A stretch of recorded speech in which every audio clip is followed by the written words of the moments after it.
This is the Blackout Podcast.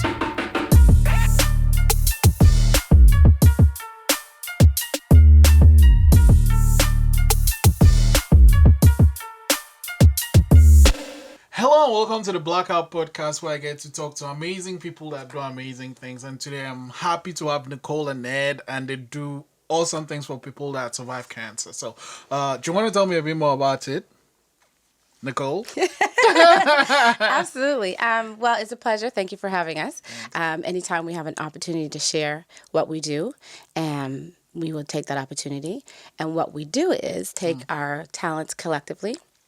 Ed's a photographer, I'm a designer, and we pull those together to make an awesome photo shoot and experience for those who are living, struggling, or battling cancer.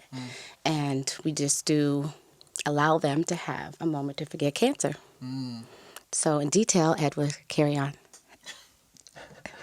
Well, that's true. We find people that have battled cancer one way or the other. And since I'm a cancer survivor, it's very easy for me to have a chat with them, to establish rapport, for them to trust me. So we'll have those stories. We talk about cancer, but then after that, we're going to have some fun. We're going to talk about a photo shoot. Right.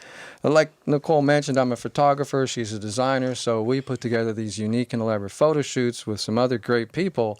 And sometimes it's in a unique place, a cool place, a place you need permission. But whenever you need permission to shoot, that's going to be a cool shoot. Yeah, it is. So at the end of the day, our thought is that the people come in for the day, they sit through hair and makeup, Yes, right. They come out on the set in a cool place. So for that day, they have so much fun that they forget cancer for the day.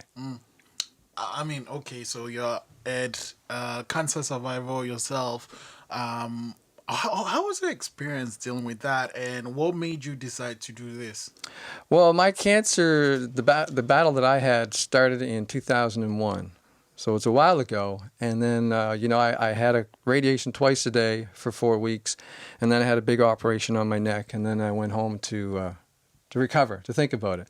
So for the next 5 years, that's really all I did. And I didn't really think about taking pictures of other cancer survivors until years later, when a friend of mine said, hey, you should take pictures of Michelle Wade. She has cancer too. And I went to school with Michelle, so I thought, yeah, that makes sense. Let me call her. So I called her, we talked about it, and she had just finished chemo and was about to start radiation. So we had lots of stuff to talk about.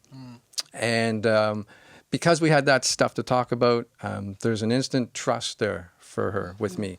So we went to a beach, and I got her to do all these crazy poses.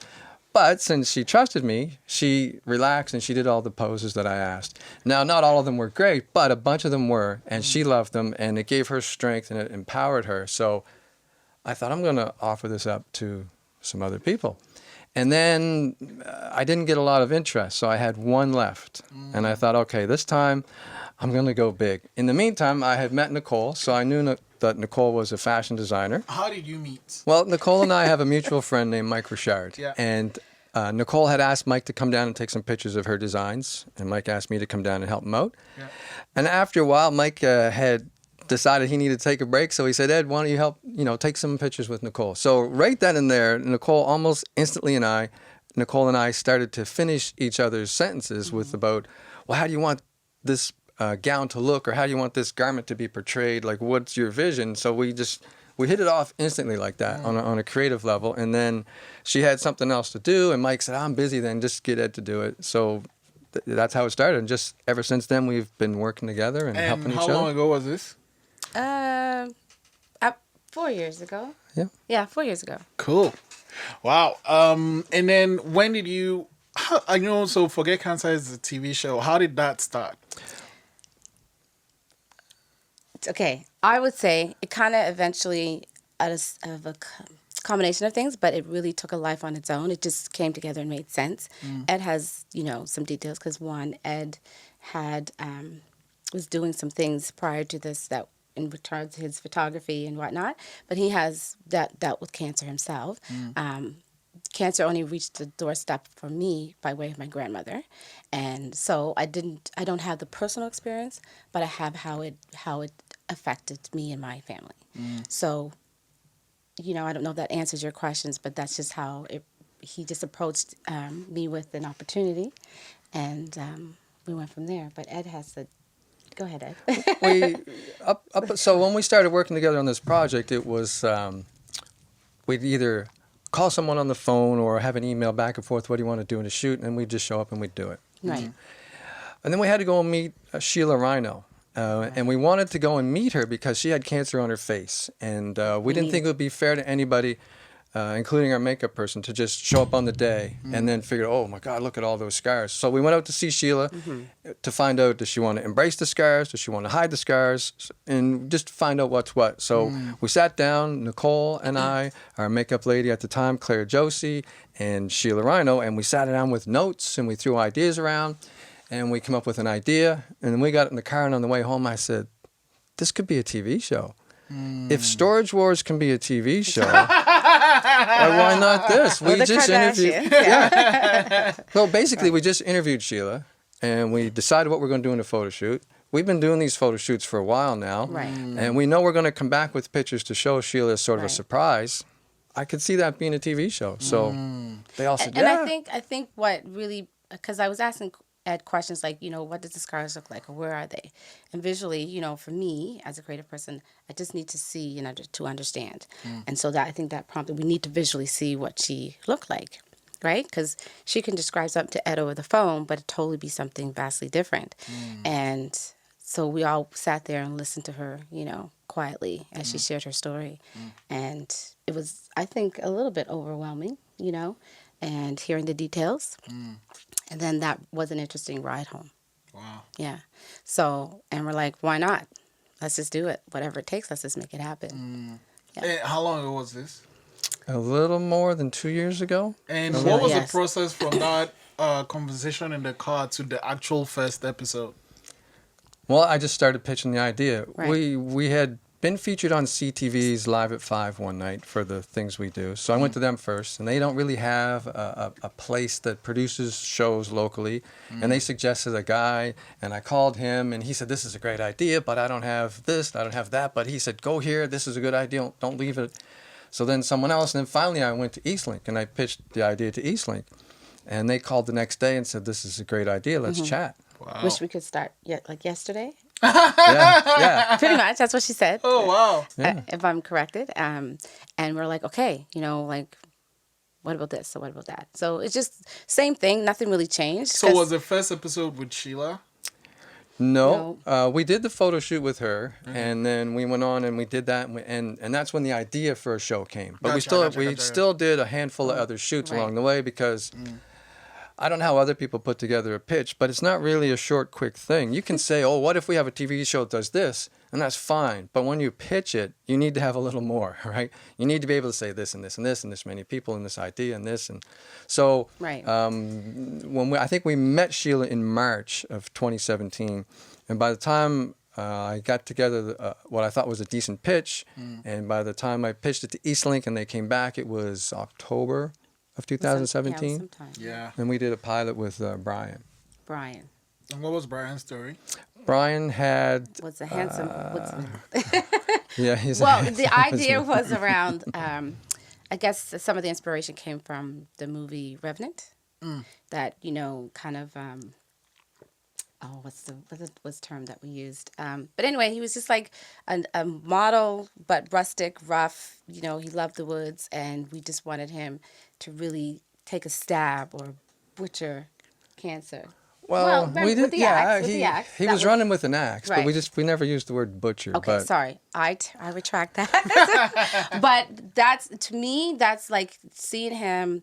I don't know if he was just trying to be appropriate into what do I do because he's never done it before.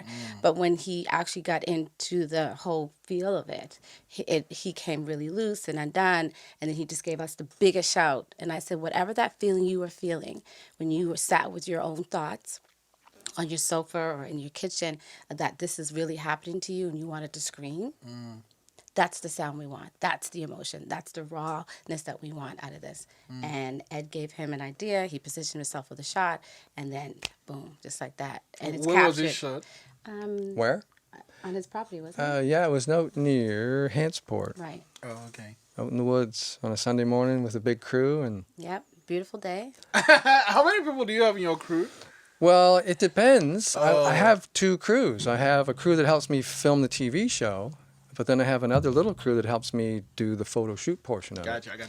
And that varies. There's a couple of people that are always with us, and then Is this link part of the production? Eastlink, I'm the production. Oh, I'm so the like guy. the crew. I mean, pretty much like the video guys. You had to get that team together.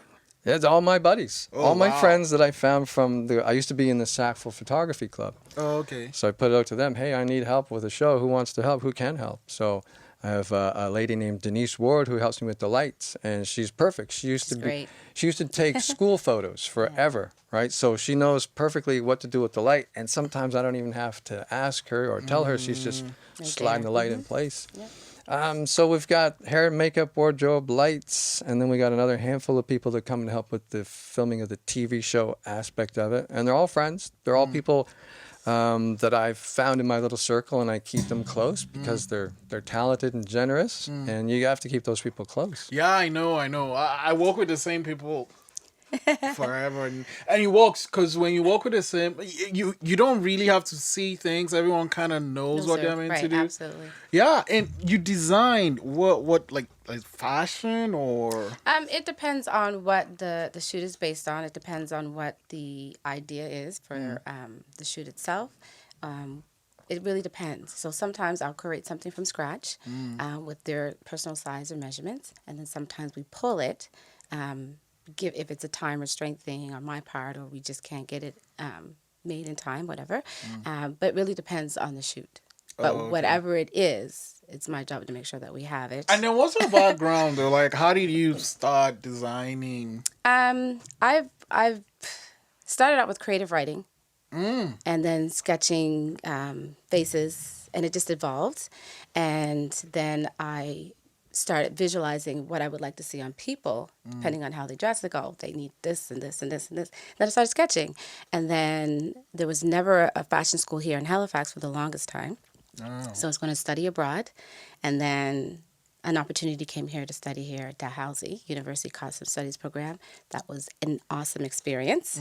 Loved it, loved the environment, just loved everything about it. But it wasn't still enough. Like, it taught me the construction. It taught me how to, pay attention to the details and the purpose and function of clothing, but not the fashion and theory and practical part. So then I went to Center for Arts and Design, which is now the Da Vinci College. Okay. Graduated out of the fashion merchandising program. Gotcha. And that was great. And what do you so Ed, how do you design the shoots? Like, do you do it sets, together? yeah. Is it the person's story, like the person you're shooting is the story that decides where you shoot? What we try to do during the interview process is we say to them, let's think about a photo shoot, but let's think about a movie poster and not a magazine cover. Because whenever you're walking down the hallway to your theater and you walk by all those other movie posters, they always catch your eye. Yeah. Right? And sometimes it's an interesting thing, sometimes it's a scary thing or a fun thing, but think about that. And they all start off by saying, well, I don't know, I don't have any ideas. But within 5 minutes, right? Once we say the sky's the limit, let's just think big. And Nicole and I start writing notes down. Then we have a bunch of ideas and we narrow it down, and we try to let it all come from them. Right. We don't try to influence it whatsoever, if possible. Yeah. And because it's really important for those people that are going to be in the pictures to really love that idea. To get what they want out of it, right? It's like for the families, they're going to get awesome photos and memories and whatever. We don't know what the end results will be, but we want them to be the happiest memories that they have. No idea is a bad idea. We won't say no to anything. We'll attempt to try. No, and I say that with confidence because everything so far has panned itself out or worked out to be able to get an answer of yeses to, or, somewhere else, we're led somewhere else to at least get that particular thing. Gotcha. So every shoot is different. The feeling of overall the energy in the room from the cast and the crew has always been great energy, but so far everything has been great in terms of how it all comes together. Awesome. So here's one for you. Which one was the most difficult shoot so far? Most difficult shoot? To plan or No, like emotional wise? basically, no, not emotional. Just like the production. Emotional is a good one too. The most difficult one was the Westin, the day in the kitchen in the Westin. I was thinking of Superman. Superman? Oh, Trevor? Yeah. And the tennis player? I think that one hit me emotionally. Emotionally. Okay, so then we have two answers for you. Cool. We interviewed Jarek Mullins. He's Right. 7 years old, and he needed chemo for 3 years at that point. Right. He wanted to be a chef for the day. So we went down to the Westin, and we asked, can we come in here and shoot? And the chef said, yes, we can do this. We're going to do this. I'll give him his own set of knives. I'll get him his own jacket. Well, so it was Amazing, perfect. Yeah. But when we went down there on the day of, we had him getting his hair and makeup in one room, and the kitchen was over here. And so we had 2 rooms on the go. And logistically, it was still early in our experience of putting together an episode. So there was a lot of running back and forth, and there was a lot of, I don't want to say miscommunication, but uncertainty. And it took us longer than we had anticipated. But so I kept looking at the chef, and he kept saying, no, we're good, don't worry. So I kind of went, all right, so if the chef says we're okay in his kitchen, then I'm going to just roll with it. So logistically, for me, that was the hard one. And you say Trevor? I say Trevor because we traveled to Truro to meet up with Trevor. True. Yeah. Oh yeah. And we'll go wherever it's, Yeah. a reasonable time span to travel with everybody who can. But when I showed up there, I seen this, older gentleman who looked great. And I'm going to guess that was a good day for him because he was on his feet. And I think we had to wait until it was a particular good day in conversation with his wife. So that was a good day. And I said to him while Ed was setting up that it's at any point that you feel that you're tired or you've had enough, we're done. So we need you to voice that to us. And so he's like, okay, meant a few words, but, okay. And he, as far as I understand, was an avid tennis player. He loved tennis. And so we set the shot up. Ed was getting his thing, and you can see that consciously he was, trying to be what he was in his head. And so that was great to see. Ed had stopped shooting just so he could play with his friend, back and forth kind of thing. And, the moment that he was dressed in Superman shirt underneath a tuxedo, and the moment that he pulled the shirt back to expose that, to me, was the strength within him. Like, and just seeing him play or trying to play, like that struck me. That that was emotional for me. It was a quiet car ride back from Truro. Let me tell you. It wasn't emotional bad, like heavy. It was just like, it really makes you think that, the things that you can't take nothing for granted, and even that which still remains, make the very best of that for yourself and for others. So I just knew at that moment, like, okay, I don't want to ever the cameras to stop rolling to give us, time to reset, but to keep filming this because we just don't know. We just don't know. So cancer doesn't have to be ugly, but we can capture it at its best in those individuals. But let me add, though, that particular shoot was where we came up with the idea for the name of the project, Forget Cancer. I was going to ask you how the name came. It was this particular one because we had Trevor's playing partner, and they were just volleying the ball back and forth over the fence or the net. And I had got a lot of pictures, and I thought, okay, I'm kind of in the way. I'm just going to scooch over here. So I scooched over to the side, and I was watching Trevor. And what I realized is he was back in the day. He had transformed himself back. He was with his tennis partner. He was just volleying the ball back and forth, and nothing else mattered. So I thought, if we weren't here taking these pictures, he'd be at home, sitting on the couch, thinking about his radiation and his cancer. But we put this thing together, and now he's up here playing tennis. He's forgotten cancer right there. Even if it's for a minute. Yeah. Right.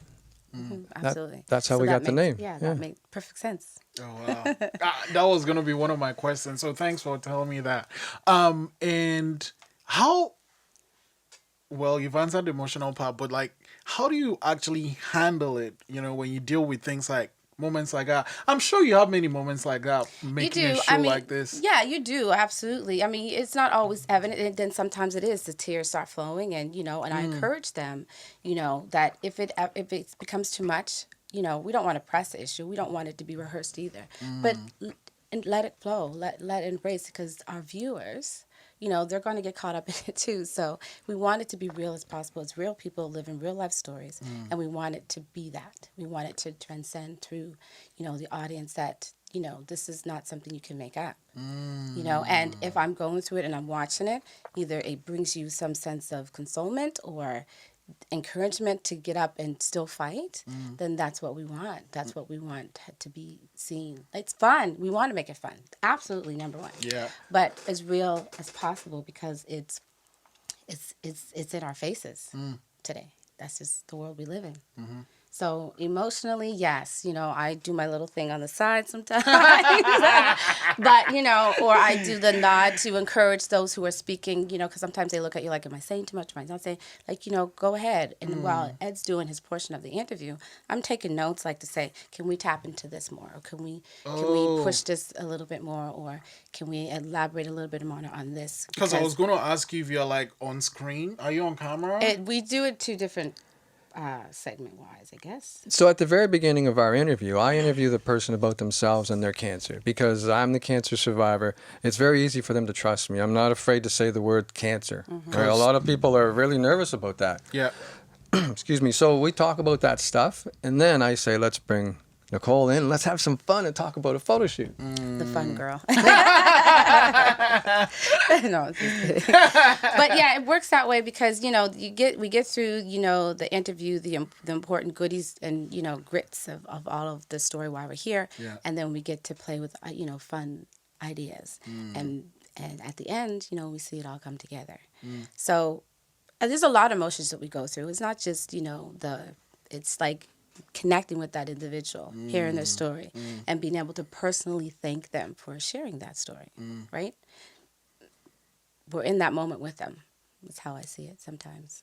Yeah. But I can say that we haven't dealt with any drama, right? We don't need to create any drama for this type of show. We don't want that. And we don't have it on our set. Our set's very respectful and very collaborative. We always tell everybody what our theme is for today, and if you got an idea, bring it up. We're not going to say no, and we're not going to squash anybody's thought about contributing. We want people to help out and contribute.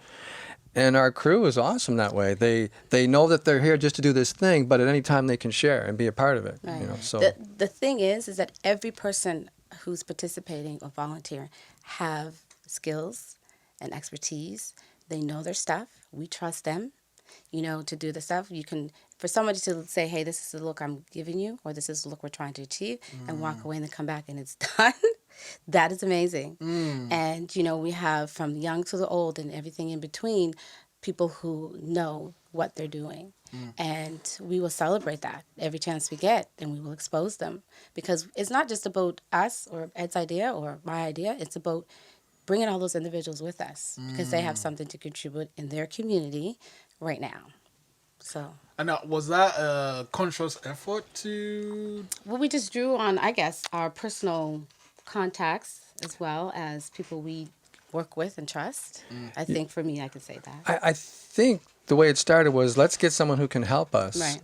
And luckily, everybody who's helped us has been a good person to work Very with at the same instrumental, time. So now we like to go back to the same people as much as we can because there's the trust, there's the likability, there's their talent level, and it just fits perfectly. So when we talk with Asia for makeup or Julia Everhair for hair, I don't have to worry. I just say, Julia, and I think in all, I've done maybe 15, 18 shoots with Julia. One time I said, can we do a little, and that was it. Right? Every other time we give her the brief or the theme, whatever you want to call it, and she nails it. Our makeup people always nail it. So like that, I mean, you can probably attest from being in that position. You got a team here, but when you know that they know what to do, I don't have to worry. Yeah, and it makes things so much easier. When people say, well, how'd you get that shot? That must be hard. I say, honestly, it's not that hard. No. Because all these people are doing their thing. I just go click, Right. A good example of transformation is the one we did with Charmaine's World or Wayne's World version. Yep. And the mother and daughter got transferred into Wayne and Garth. So hair transformation, the techniques that Julia used on hair for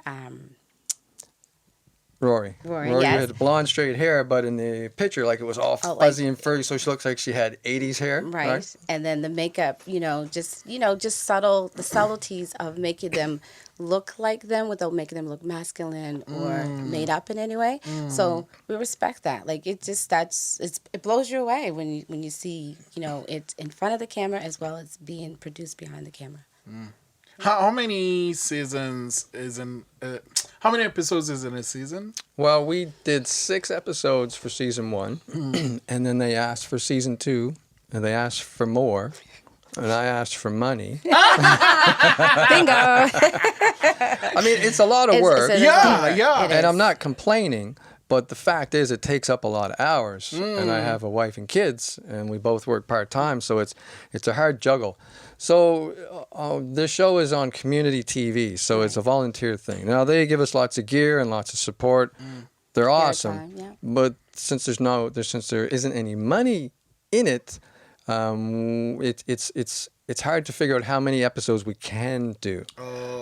So Rhonda McDonald at Eastlink said, we'd love 6, at least 6. We'd love more than 6. We don't need any more than 13.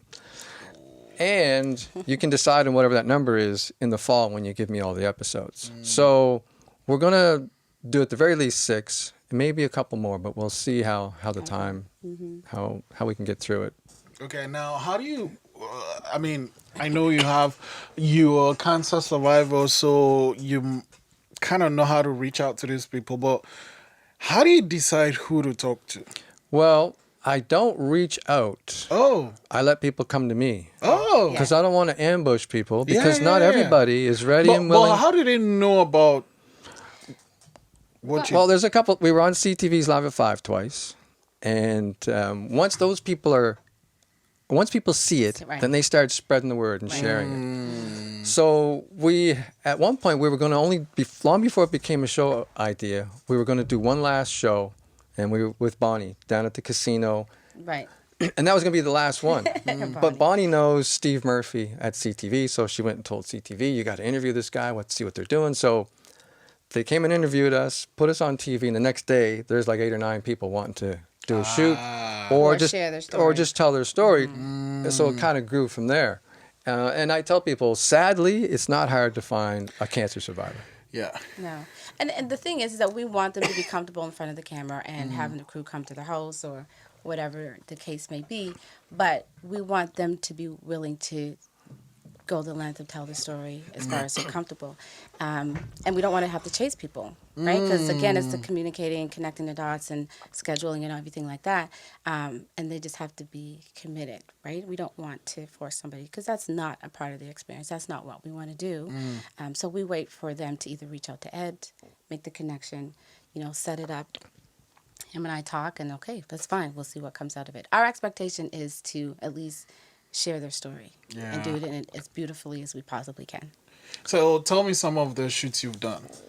I mean, we talked about the Superman tennis one, and then the kid with the chef. Tell me some other ones. We did another child with brain cancer. Oh my God, the horse. Zoe. Sorry, Zoe. Zoe wanted to be a warrior princess. Right. So we found a guy named Kevin Johnson, who is a legendary police officer who saved 8 people in a fire in Spryfield from a few years ago. Yeah. Oh, wow. He has a horse farm down the South Shore. And he offered us his farm for us to come and shoot there. And that was wonderful. She got to ride a horse. She got to be a princess. And Nicole made the dress for her. yeah, it was great. It was wonderful. Like, it was just great. We got to have an experience kind of thing to see the farm in itself and the history behind that, but also that I think we met them halfway, right? She was going for an appointment or something. Well, they're from New Brunswick. Right. So they came all the way from New Brunswick. Oh, wow. Yeah. And that's the other thing, because I said to Ed in the conversation, we talked a different lens about different things, but that if somebody can't get to us, that's why we would like to have it to be a paid show in some way, so that if they can't get to us, we can go to them. Right, within reason, to go with them and not put the expense on them. They have to pay for their treatment and everything else. On top of that, we don't want to add to that burden. So if we can position ourselves to be able to do that, then that would be an awesome thing as an accomplishment to say we were able to do.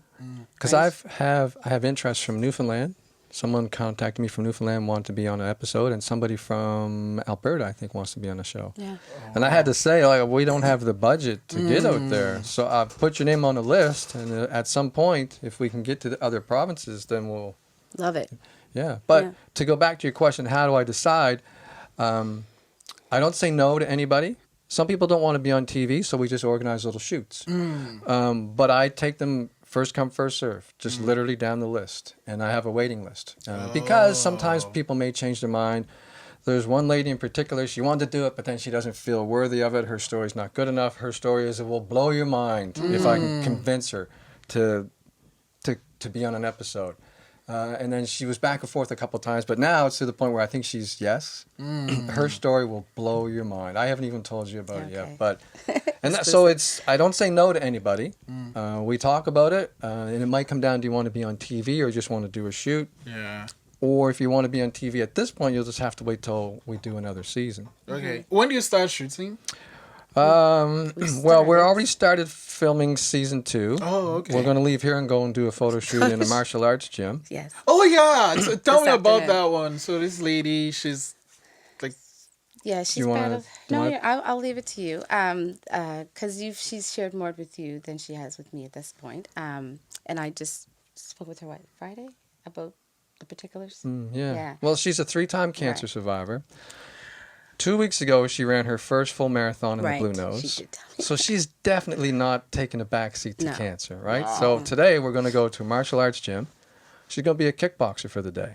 Wow. She's never done kickboxing before. But I said, that's okay. I know a couple of very perfect technical advisors are going to come and help out today. And we're going to have fun with her like that. We're going to change her hair purple. We're going to give her a mohawk and spike it up. Oh, wow. Yeah, This is going to kick yeah. ass. And she's been very helpful in selecting her wardrobe. And if they want to be involved that way, who am I to tell them no, right? We'll look at it, we'll come up with the idea and make it her look absolutely fabulous. So it doesn't have to be from me. It doesn't have to be that I have to make it. I just know how to do it if we can't get it, basically. But, if that makes her happy, if she feels involved, she understands production because she's done it before. So I'm not going to take that from her. Right? She's exactly about her. As bright as she can get her hair, she wants that. So we just have to make it work for her, right? But even if Nicole's not making the wardrobe, Nicole's still important to be on the set because I always say she's my extra set of eyes on set because there's things I don't stop to think about that she does. And a good example is when we did the tennis shoot with Trevor. Trevor was in a tuxedo. He rented the tuxedo. There wasn't really much for her to do.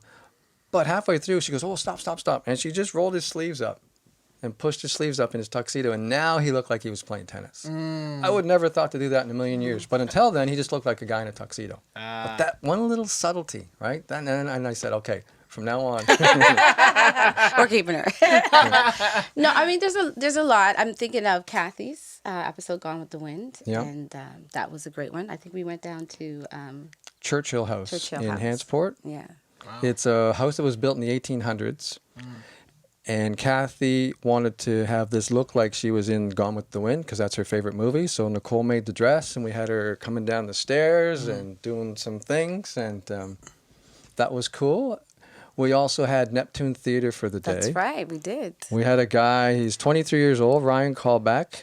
He was in the drama club in high school. Right. So I thought, hey, well, let's make a call. I know a guy who works at Neptune. So we made a call. We went in there.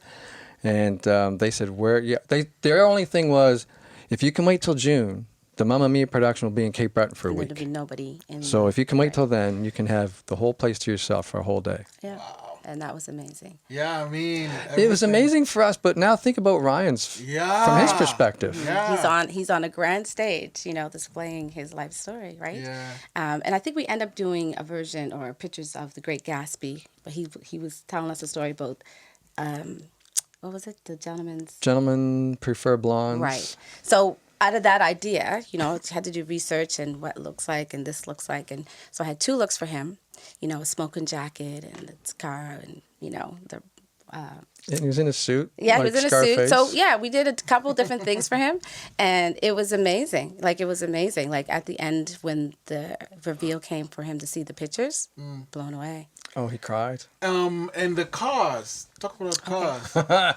So before this became an idea for a show, and we had decided, okay, we're going to do a shoot, and this is it, I the way I would prepare, I'd go for a drive. I'd go for a drive in the car, and I'd play some music. And as crazy as it sounds, but all the good ideas come to me when I'm in the car. So a long time ago, I did a shoot with a friend of mine, Cassidy Megan, and we needed a Jaguar because that's her favorite car. So I just went to the Jaguar dealership and said, hey, I'm doing this shoot.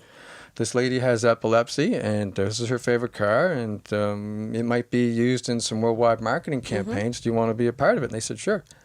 We brought the car back. They said, if you got anything else, any other projects, come see us. Wow. So I went back and said, I got a TV show. And they said, here, take this Range Rover. I said, oh, okay. If you twist my arm, I'll take the Range Rover.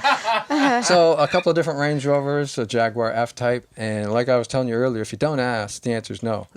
Now, I don't try to ambush people. I try to say, this is what we're doing. Do you want to be a part of it? And then we'll say, okay, well, how do you want to be a part of it? Because usually they think I want money. Right. And as much as I do, I still need some other things. I need a car. I need a car to go drive around in. Right. And it gives me an excuse, because I'm a car fan. So it gives me an excuse to drive nice cars.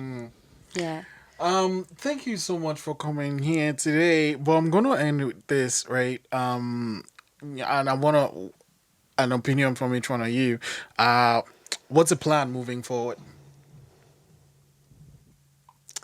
I think the plan from the beginning, and I think this was a conversation that we had over the phone, is to make this something that is viable for us by way of, being paid for the skills and talents that we have, and that we can do what everybody wants to do, do the job they love, right?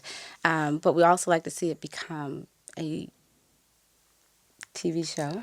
Something bigger, because even though it's my show, I still believe that it's kind of a cool show versus what a lot of other TV shows are. Yeah. And it's fun. I tell people it's a fun show about people with cancer, and they go, well, what do you mean? I say, just watch it. And it's fun.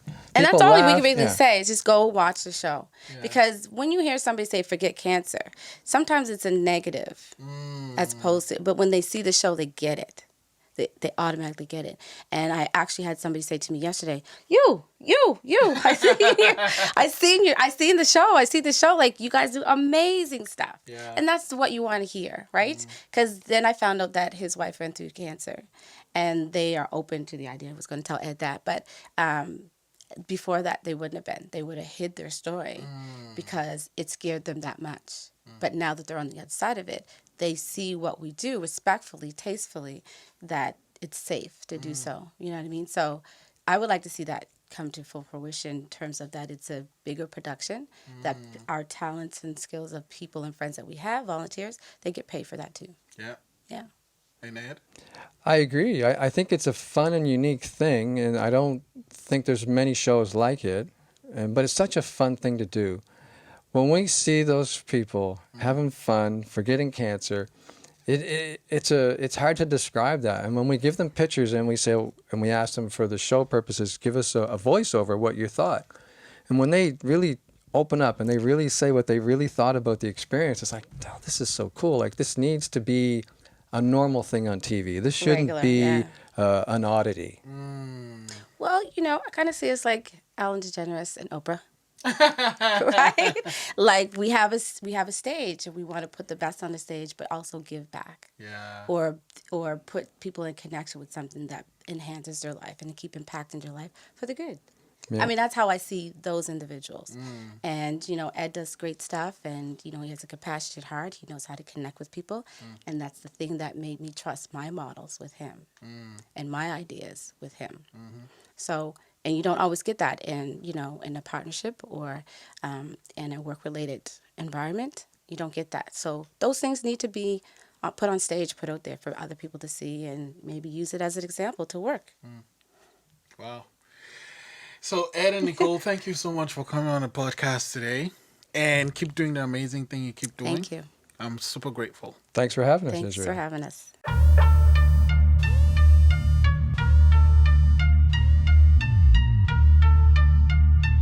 This is the Blackout Podcast.